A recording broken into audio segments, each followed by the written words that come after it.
Good afternoon or good evening, wherever you may be listening to us from here on this big, beautiful planet we call Earth. This is Michael Cross here with another edition of Unlock the Door Radio here on UCY TV Productions.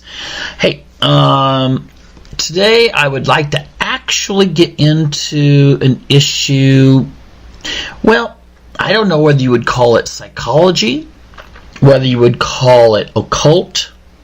It will touch on certain conspiracy theories and how those relate to those two previous subjects. And I'm going to kind of leave it open-ended as to how people really interpret this. But anyway, before I begin, I'd like to encourage people, if you are listening to this later on YouTube, then please subscribe to this channel and keep informed of upcoming shows that you might not be available to listen to. And also check out my new science fiction novel, The Destiny of Our Past. And you can find that on a lot of different venues, but I guess the main one would be Amazon that you can check, The Destiny of Our Past. And I'm going to talk about that book a little bit here because it relates to this whole topic of archetypes. And it doesn't answer the question, though, where the archetypes come from originally. But if you had psychology back in college, you probably ran into that term, archetypes, when you were studying Carl Jung. And as you recall, Carl Jung was a student / colleague of Sigmund Freud. He eventually broke with Freud because he felt that Freud dealt a little bit too much with sex being the primary motivation for human behavior. He also felt that the human consciousness, or I should say subconsciousness, was much deeper than Freud had originally speculated, and that humans have what you could call a collective unconsciousness that entails a memory of, well, human history, something that goes way, way, way far back. And the closer you're related to someone, the more you would share that. So, in a sense, the way you see the world and the way the world is interpreted back to you is through archetypes. Now, people in film use archetypes quite a bit. And I guess essentially how you could describe them is something that has meaning, something that carries the meaning throughout the human spectrum of time. It can also refer to collective memory. Okay, that's associated with it. The idea that something that could have happened in the past that affected our ancestors in a somewhat traumatic way could still be communicated through to us if we got deep enough into the collective unconsciousness. And that perhaps these kinds of symbols will show us things, but it also will communicate to us the way that we want to make the world as well as to see the world. Now, I remember I was reading. Before I get into the main thrust, and that being the weird coincidences I ran into, because I didn't study the more occult aspects of this sort of thing until after I had actually finished the rough draft of my sci-fi book. And then some people read it. I just wanted them to review it and see what they thought, and they were like, "Whoa, how did you know this kind of stuff? I know you're not into like ancient Sumerian history. You're not into gaming. Sometimes gamers will use these kinds of things in their storylines for their particular creations. And I was just like, well, I don't know. But they'd say, well, you got it right. So I started studying this stuff. And what really inspired me to do this show here is not so much that, but the other day I was actually reading through a very interesting article. I love American history. I love American history. World history as well. But I ran across something, of all places, in the Library of Congress.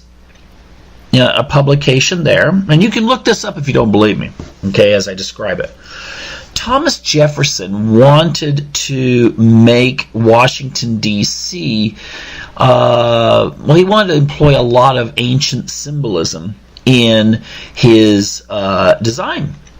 And one thing he wanted to do, for instance, was he wanted a spire, and I'll tell you what that spire represents here in just a second, okay?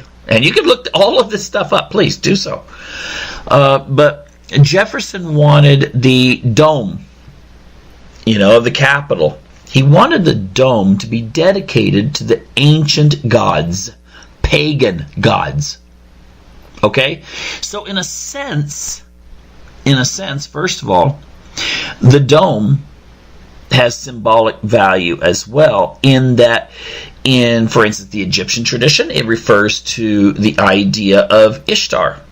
Now, if you take Ishtar back far enough, it goes all the way back to Sumeria. You know how the Roman gods, when you were studying these things, like in school, in high school or whatever, at least when I went to school, they studied this kind of stuff. I don't know what they study now, but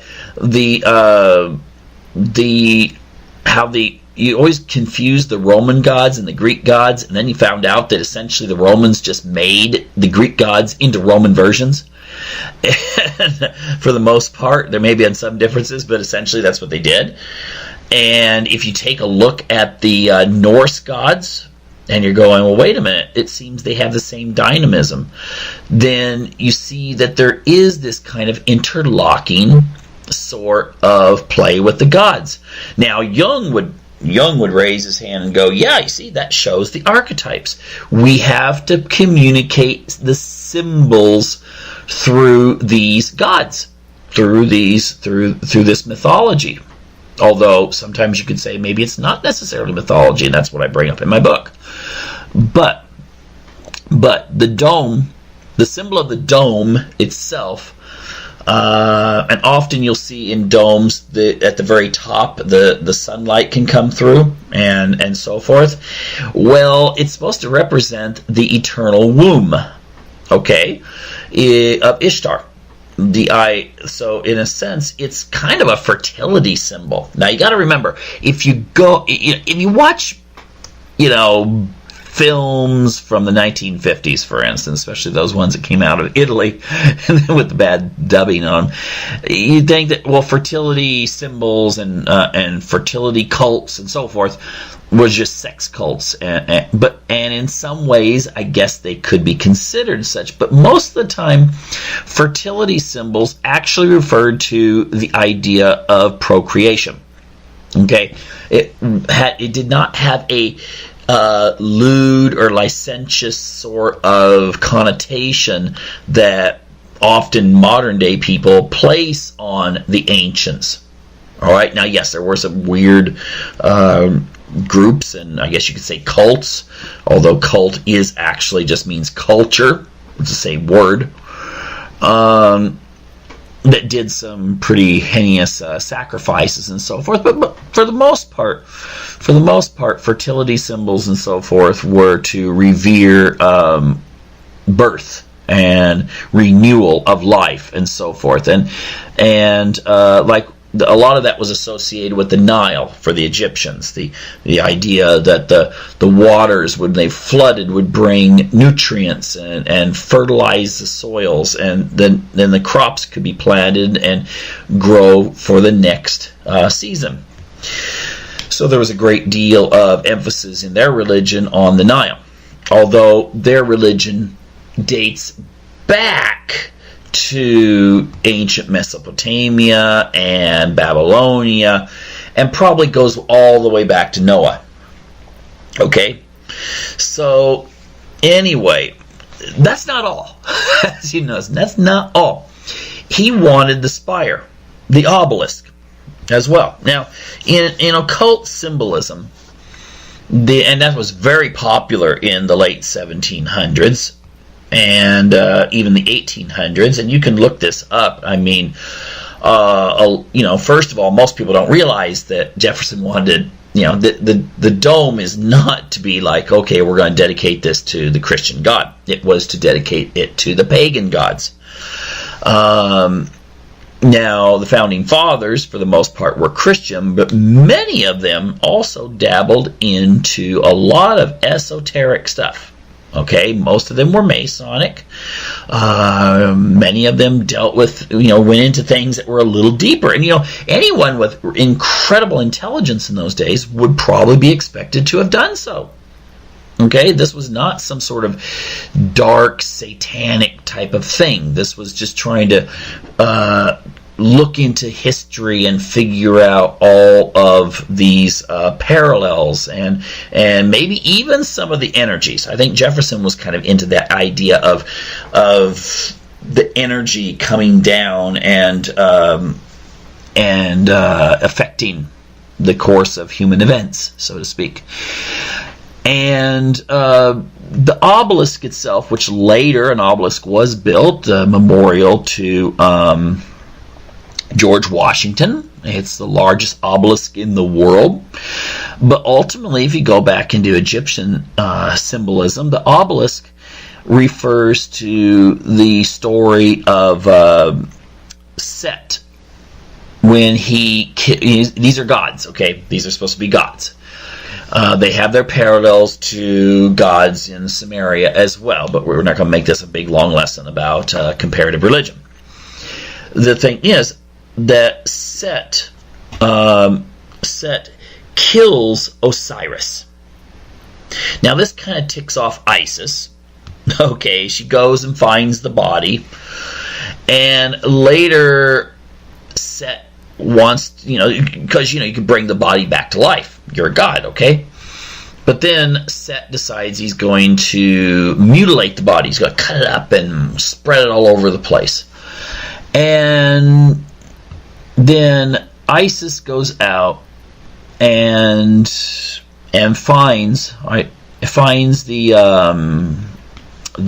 body parts and then puts them all together, but she's missing something. Well, guess what part's missing? Yeah, that's right, the phallus. That's a polite way of saying the penis. Anyway, the phallus is missing. So you have to build. She had to make a fake one. Okay, and that's where the tradition dates back to the obelisk. And so if you think about it, again, this is a fertility symbol. It goes way back to the ancient Egyptians. It's hard to say exactly how much modern people understand about this kind of stuff. And that's where we get into conspiracies and that sort of thing. For instance, I read an article the other day, which was quite interesting. Remember, I started researching this stuff because I just thought it was fascinating after I had written my book. I'm going to get into that in a moment. The thing is that, I've been to Vatican City many times. And if you notice, when you go to Vatican City, you've got the dome, okay, and you've got this big freaking obelisk out front. Now, I'm not going to get into the Star of Inanna, which there's different names for it, but the 8-pointed star. If you look at Vatican City from the air, you see the 8 points going out from the obelisk. And also, I think the symbol of Rome is the Star of Inanna. Now, again, it's got another name that people give it, but go back and check it. It's the Star of Inanna. And so, really, in a sense, if you had Carl Jung here, he would probably say Vatican City, in a sense, is a giant fertility symbol. because you got the dome, and then you've got the obelisk right there. Now, I don't know if whatever pope built this, had the obelisk after they, the Romans stole it from the Egyptians. I don't know how much he knew about this.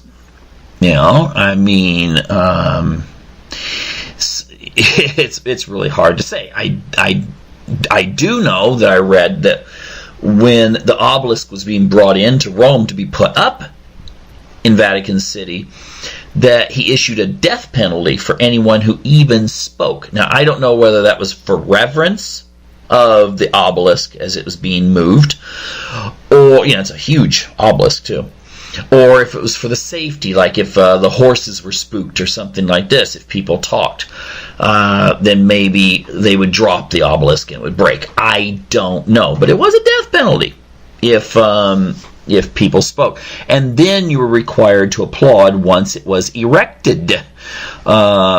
I do believe it's not stuck in the ground. It is freestanding. It's the gravity, actually. There's another one like this in St. Peter's. Not St. Peter's, but right in front of the, the Hermitage in St. Petersburg. There's one of those. And they have obelisk also in London and so forth. So, in a sense, in Western society, the obelisk seems to be in a lot of our really important cities. And again, you go into this like, well, is this coincidence or whatever? I don't know. But Jung would say it may not be something where there's some people in a back room saying, well, let's have these symbols and bring down this energy from the universe. Instead, it could be a collective unconsciousness that recognizes the allure of this kind of symbolism, and therefore it gets repeated in human society. Now you may ask, well, why don't they have the same sort of symbols in other societies? There are similarities, but the development of the arch may have actually given it more prominence within the Near East and Europe. So you're more likely to get the domes and so forth. You do have in Native American culture, you do have in many places the totem pole, which is, of course, a long spire. And Freud, of course, talked about the symbol of the totem, the idea of the incest taboo and that sort of thing, but I'm not going to get into that so much. So there was this recognition that these poles really do have a symbolic value. Now, just kind of connecting this to the whole thing with Vatican City, when I was writing my book, I came up with this idea of how the plot was going to be. I wrote an outline, and then I free write it. When I do my writing, I don't actually, go back and forth with some sort, what would you call it, some sort of outline. All right, I instead do the outline and everything, but then I usually just throw it away in my mind. I just start the book, and it took directions that I had no idea. Now, the one thing I did borrow from Sumerian text were just names. I just got a whole bunch of names that were from ancient Sumeria, gods and so forth. Also the just names, and I use those for the characters. With the idea that ultimately the gods of ancient Sumeria were based on real human beings who lived prior to the flood.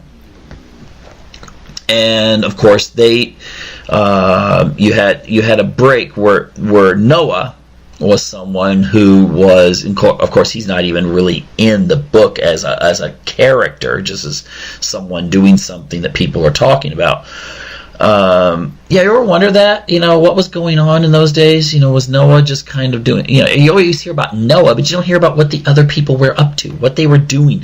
How did they react to this guy who was building this boat? And why was it so symbolic that he was building this wooden ship? Okay, well, the symbolism could be that the society was way more advanced than that. And the idea of someone building a wooden ship would be similar. Here's a parallel. Here comes a parallel. Could be similar to when Isaiah was commanded, inspired by God, whatever, to do missionary work in Israel naked. Now he was trying to symbolize, note, symbolism, archetypes, naked, nude. He was probably from the upper class. Being naked was no big deal in Bible days. I mean, if you did heavy, hard work like fishing, for instance, the apostles, for instance, in the New Testament, would have fished nude.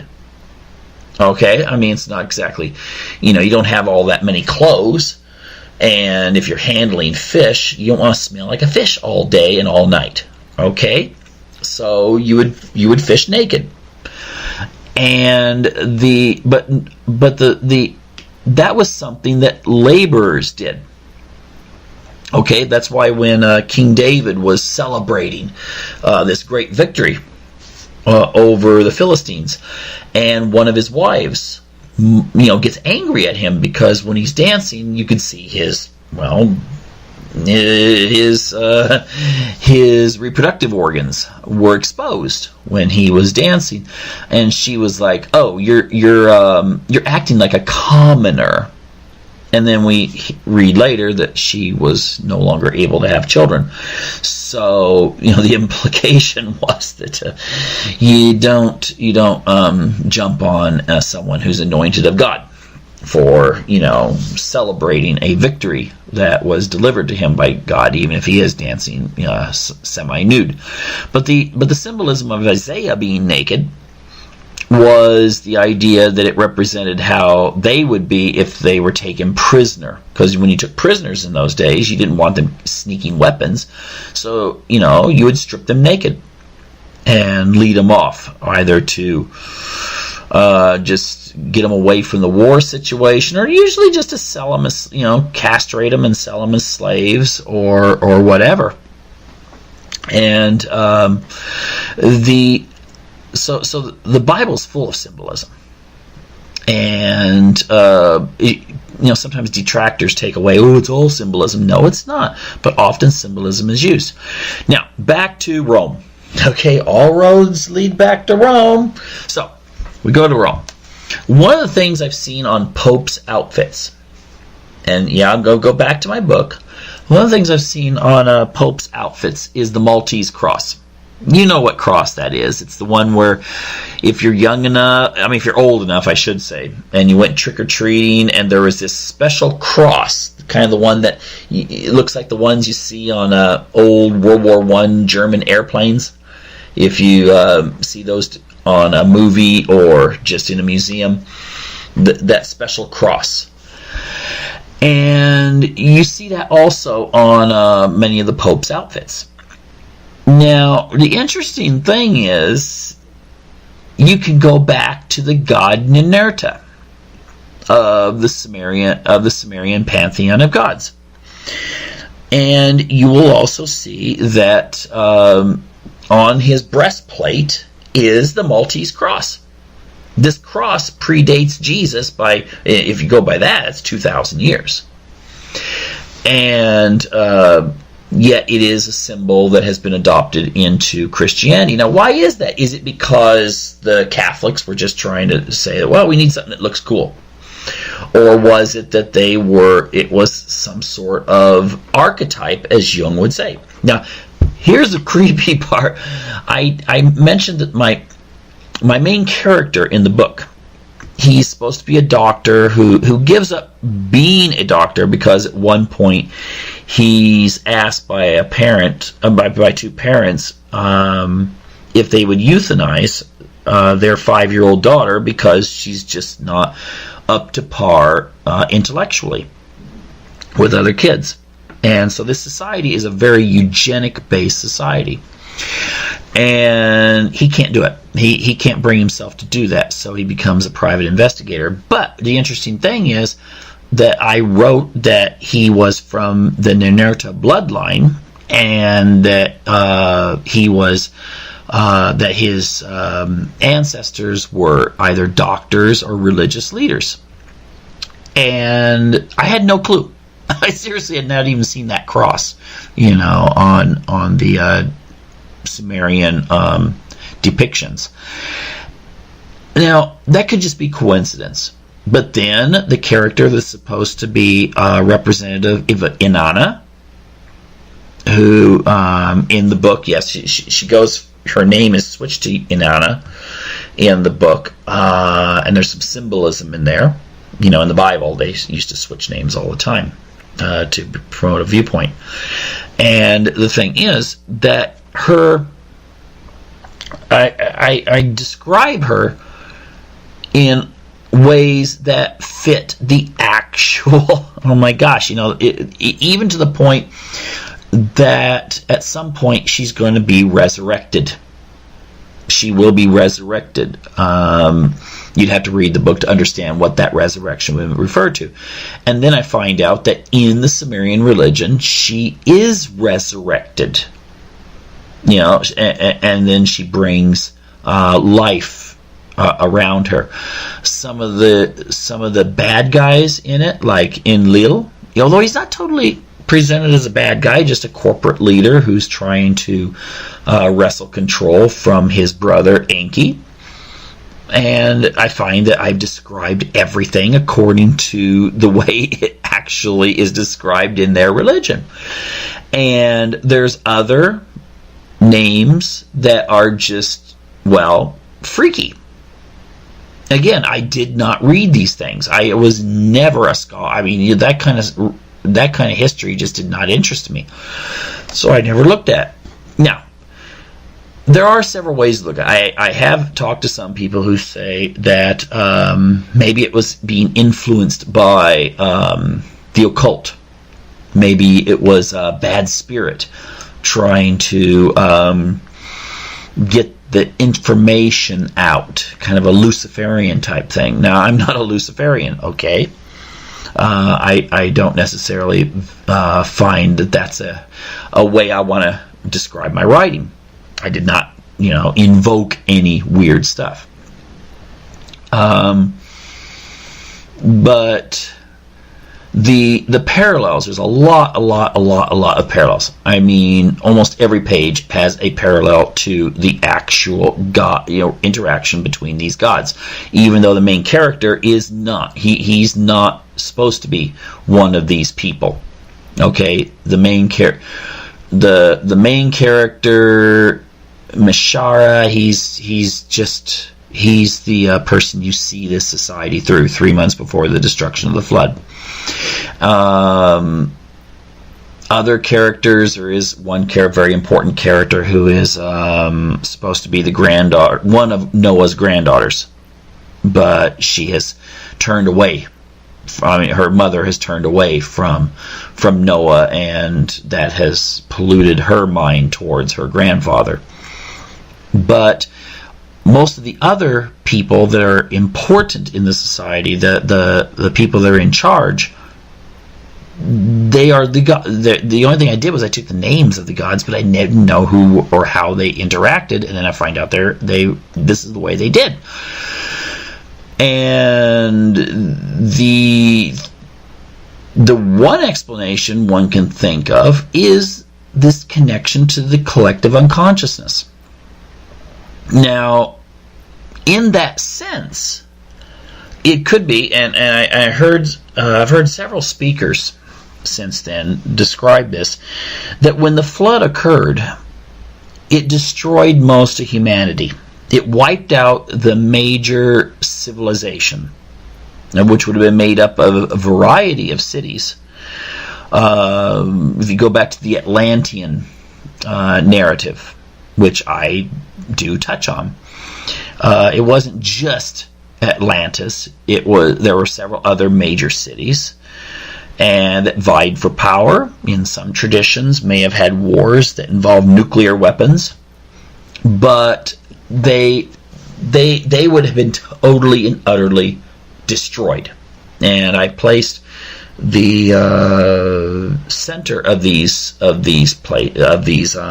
civilizations in Antarctica, with a very detailed explanation as to why, with the climate shifting and why the climate did shift, which would explain, for instance, why you find mammoths quick frozen in parts of Siberia with full stomachs of lush vegetation, but quick frozen. Like, 1 minute they were alive and just doing their thing, the next minute they were frozen stiff.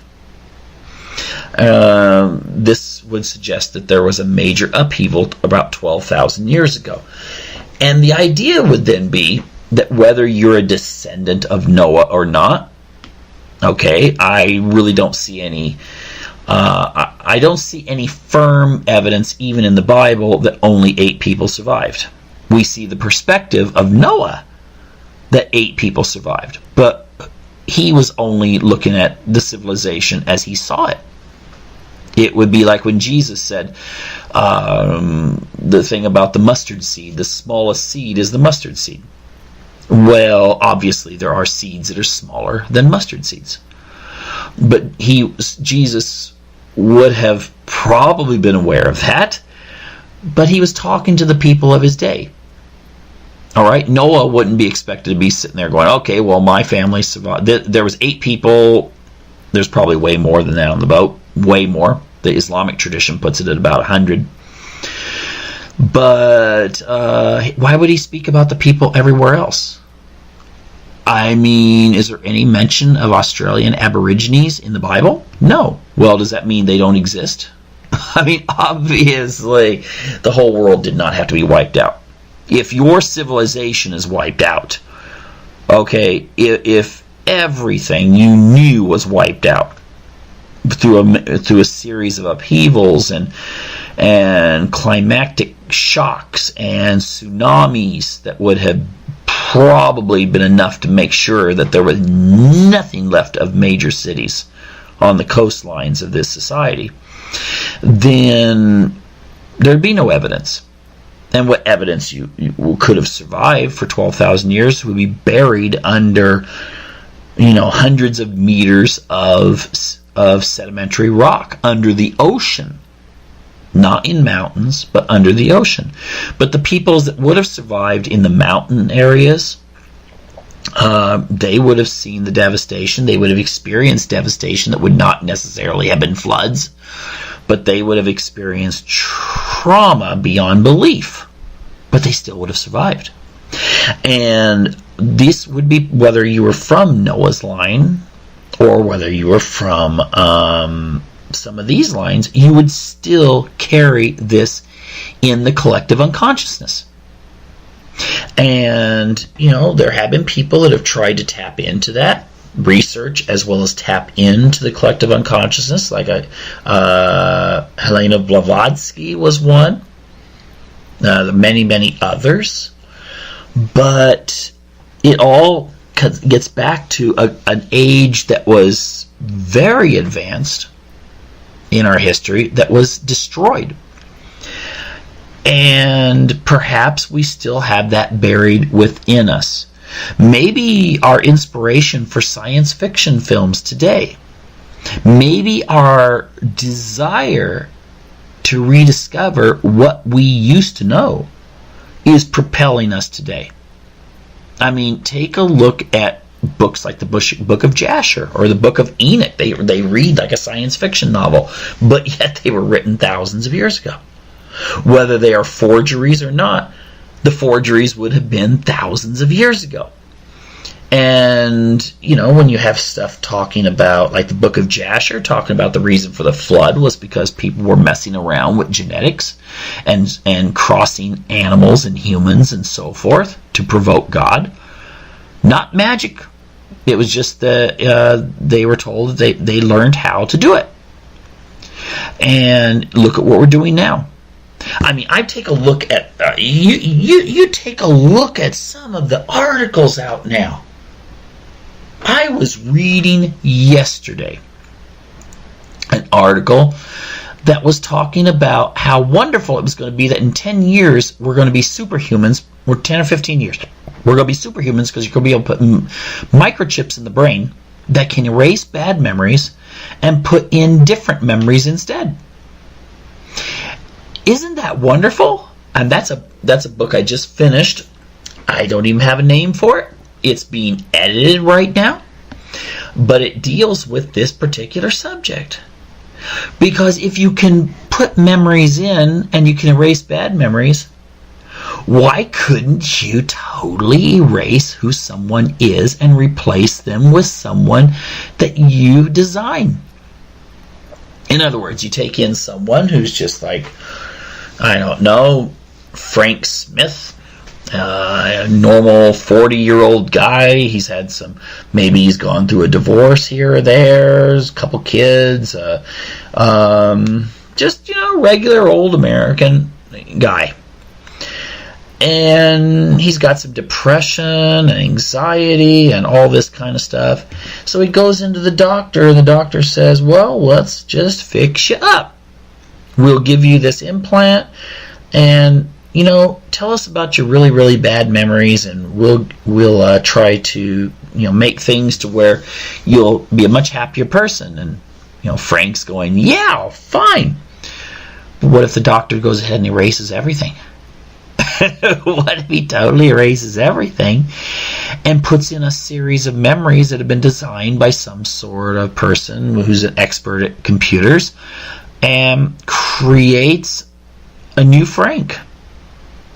Maybe the Frank has the memories of who his friends and relatives are and what his job is, but he's a totally different individual. You think about, well, gee, I mean, that's new. But yet we read in the New Testament where Jesus says he returns when we're back to when the world was when it was in Noah's day. Interesting. Return when it's like Noah's day. What would be unique to our era that's never been seen for thousands of years that would be a return to Noah's era? What about biotechnology? The closest we can get to biotechnology up till recent years is either selective breeding. Okay, that's why we got all of our varieties of cats and dogs and so forth, and cattle. But that's about it. That's it. You could graft a cherry branch onto an apple tree and grow cherries. But ultimately, that's still an apple tree. You've just made it done a parasite type thing and put the cherry tree on instead.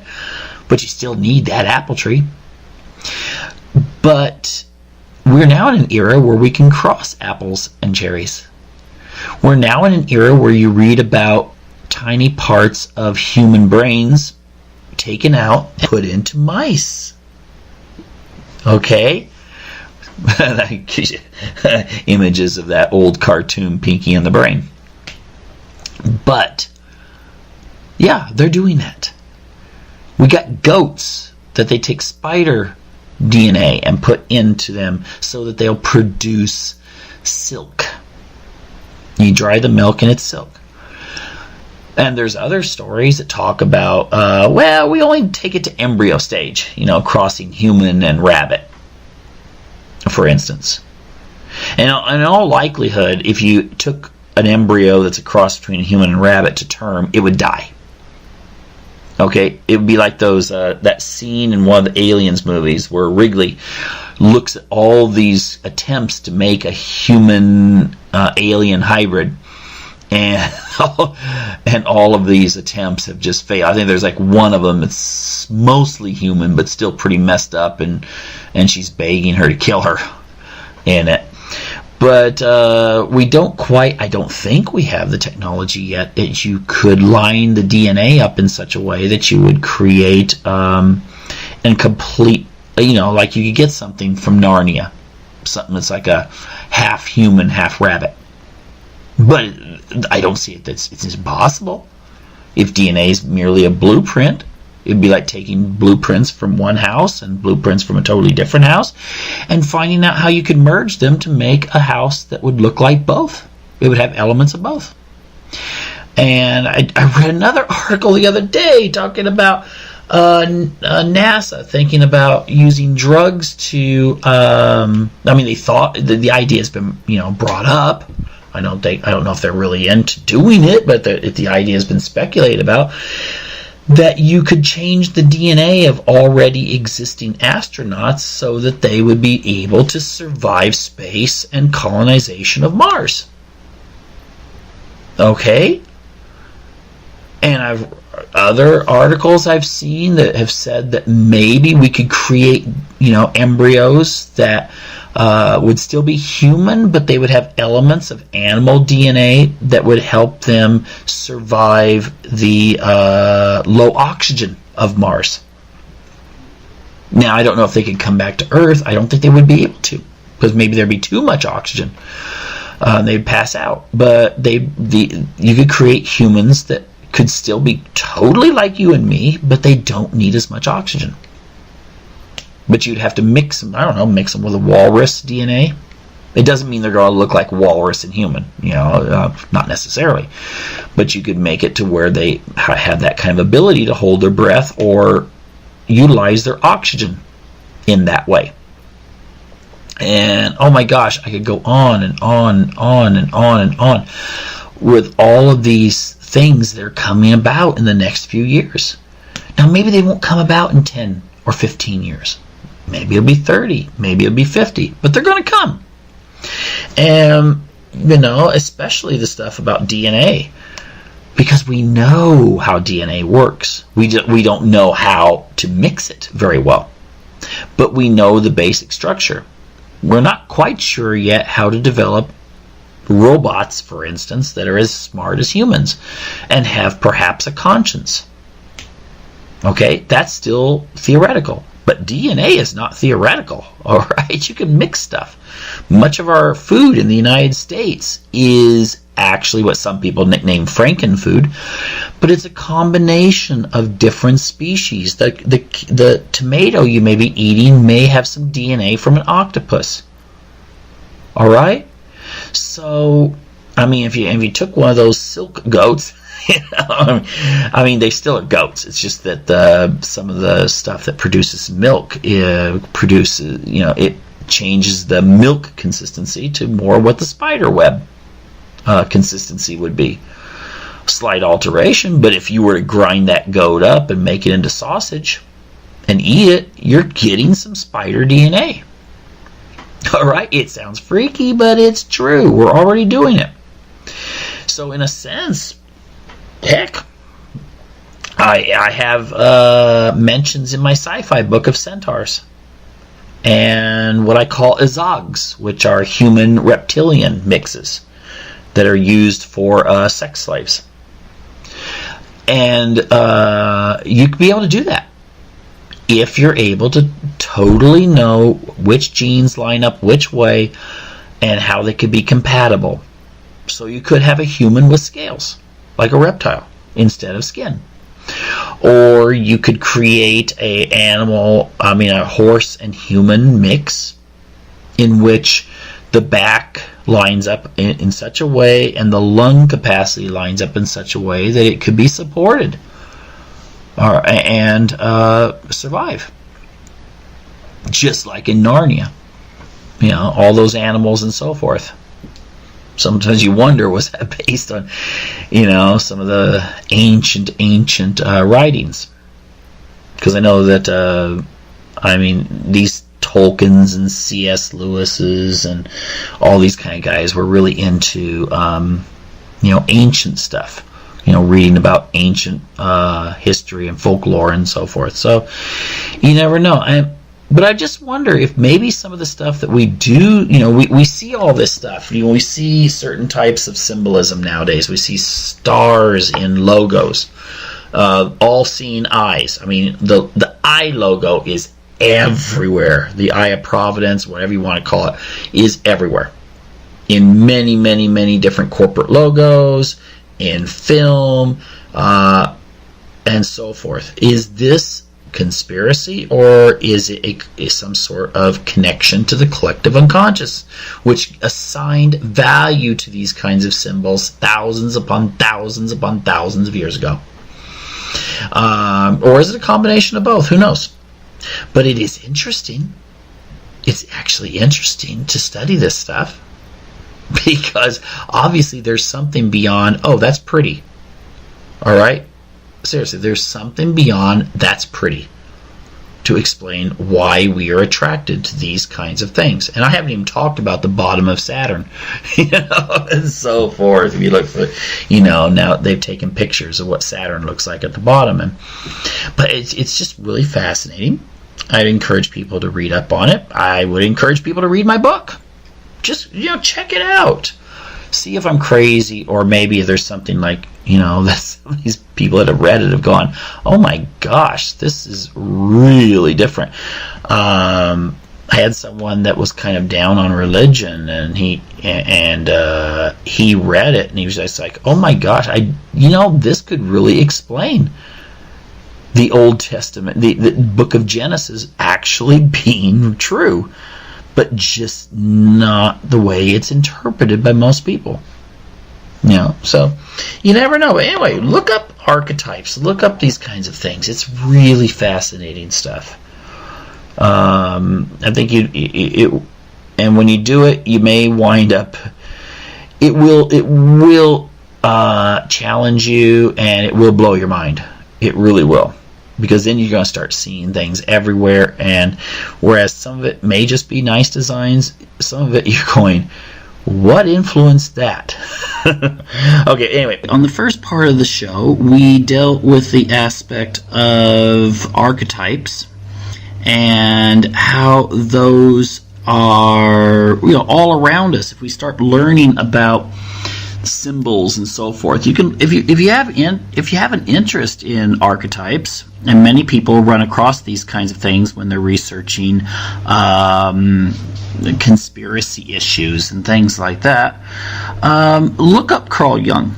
Take a look at some of the writings he did and his view of the importance of these things. Now, I just wonder, I think actually that corporations and so forth really do look into these kinds of things in order to improve their sales and perhaps create a personality around their brand.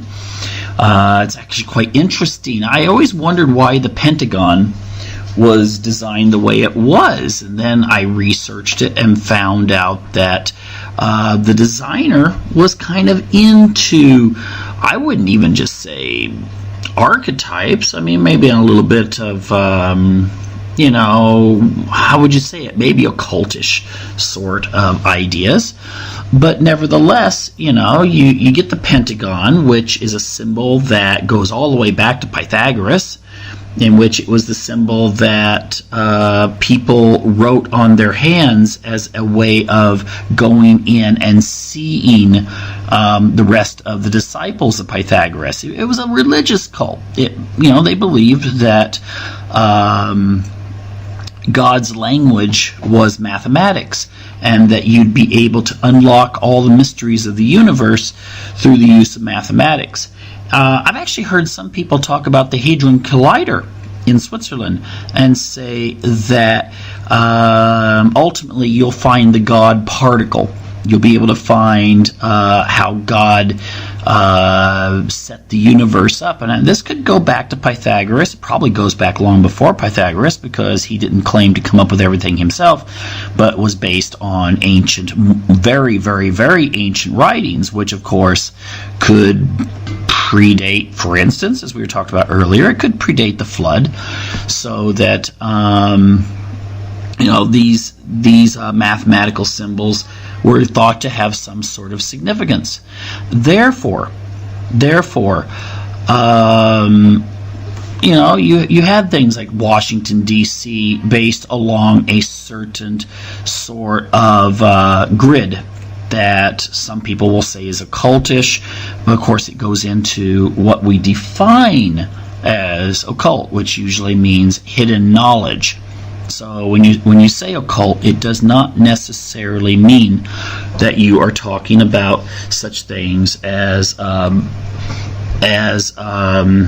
Satanism or something like that. Instead, you could be looking into, by strict definition, psychology comes under the occult, because you learn how to manipulate people.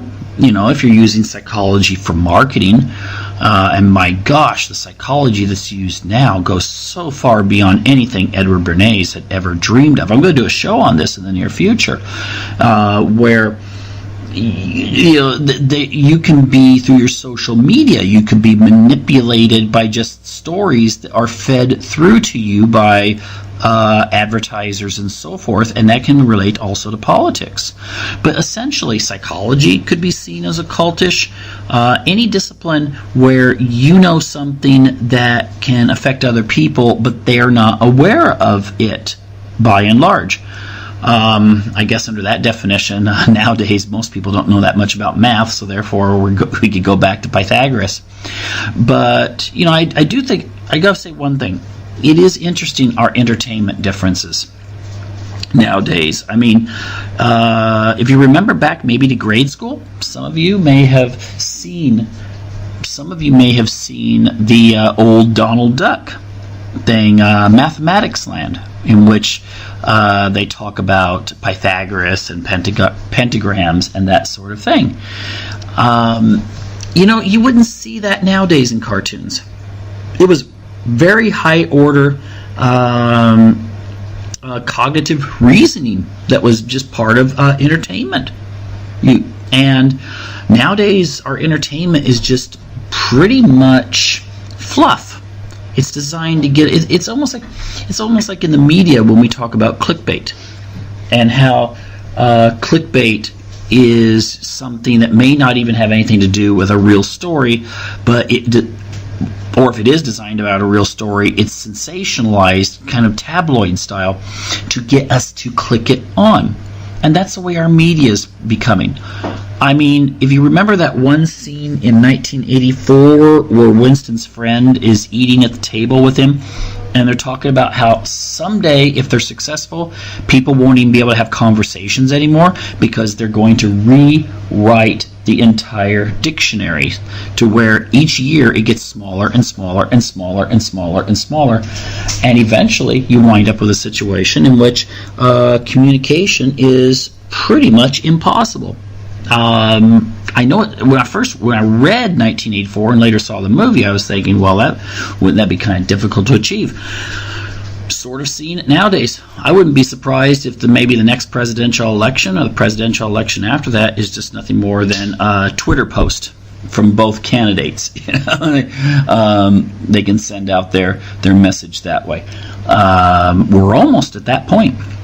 But anyway, back to Jung.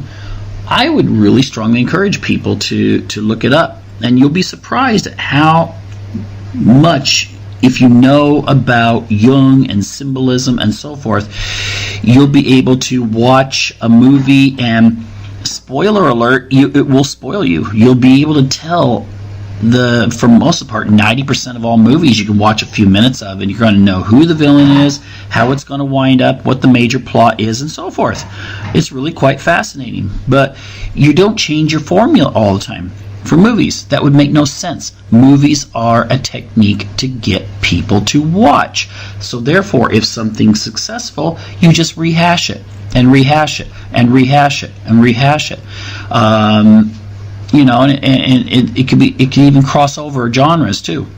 Okay, so symbolism is something that is taken very seriously by many people, and if you don't know that, then everything's going to be subconscious. And if Jung is even partially correct about the effects of the collective unconsciousness and how archetypes and symbolism communicate to us indirectly through dreams, through feelings, through intuition, then we have to ask ourselves, can we truly be free and can we truly be independent if we don't know the power of this abstract concept?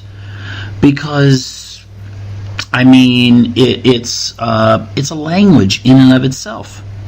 In fact, actually, language is nothing more than abstract, because we put letters that when we were little, we associated with certain sounds according to certain animals, and then subconsciously we forget that. But it was all part of a program, to learn how to read. That we just now we throw everything together and we can read words. Chomsky wrote a lot about this. I had to refresh my mind a little bit when dealing with the power of words and how language can affect thought and that sort of thing. But ultimately, I think that if archetypes are a form of language, which Jung believed they were, and it was at a deeper level, then maybe people should learn more about it. And we got to get past this whole culture of ignorance. We have a culture that celebrates lack of knowledge. We have a culture that celebrates it being cool to be stupid. Okay, they don't call it stupid, but it's essentially cool to be stupid, to be uninformed. If someone asks you a question, you're like, I never thought about that, and that sort of thing. That's not cool. Okay, it's not cool in front of a large audience to admit that you don't know very much. But yet, that is what Hollywood has fed us. That's how we have then socialized with our friends who are also fed by these images and movies and so forth. And we lose really our own identities. And we merge into this kind of collective consumeristic goo, you might say. Well, let's try to break out of the goo. Try to get past it. Try to